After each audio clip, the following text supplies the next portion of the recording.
Good evening everyone.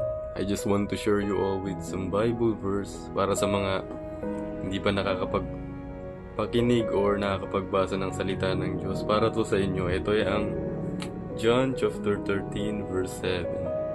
Jesus replied, "You do not realize now what I am doing, but later you will understand." Grabe, napakaganda ng Bible verse na to. Siguro yung nakakapanood nito ay may problema ngayon, siguro broken or something, na nawala ng trabaho, financial struggle. I just want to encourage you all to believe in God. Sa buhay kasi natin, kapag maayos yung buhay natin, like meron tayo lahat, parang minsan nakakalimutan natin yung Panginoon na pasalamatan, na alalahanin. Kasi andyan lahat yung kailangan natin syempre. Pero kapag ayan, may trials tayo, doon natin siya naaalala.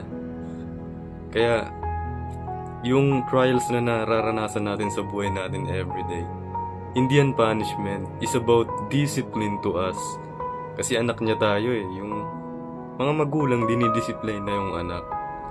So ang kailangan natin, mag-persevere tayo ng faith.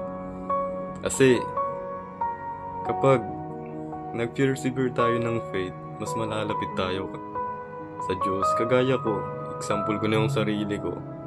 Dati nakaranas ako ng anxiety or sickness na something. Siguro kung hindi sa akin nangyari yun, baliwala siguro si God. Kasi okay ako, I'm feeling better. Ngayon I realize na kapag may tribulation sa buhay natin, it's not about punishment. Kasi God never stop being good. We just stop being thankful. Kaya we should walk by faith, not by sight. We should pray in every circumstances in our life to be all right? Yun talaga ang kailangan natin sa buhay.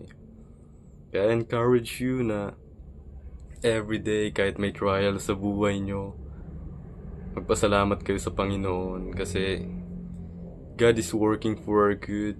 We just need to put our hope and trust in Him kasi He's in control in our life. Yun lang. I'm praying na sa mga nakapanood na to, makatulong talaga sa inyo. Because ginagamit na ako ng Panginoon para mag-share ng Word of God, ng salita niya. I want to share His good news na ginawa niya sa buhay ko. Even na hindi man perpekto yung buhay ko, I'm really happy. I have joy in my heart that I want to spread in you na kaya nyo ring makamit yun by the grace of Jesus Christ. In mighty name of Jesus, I pray for everyone. Amen.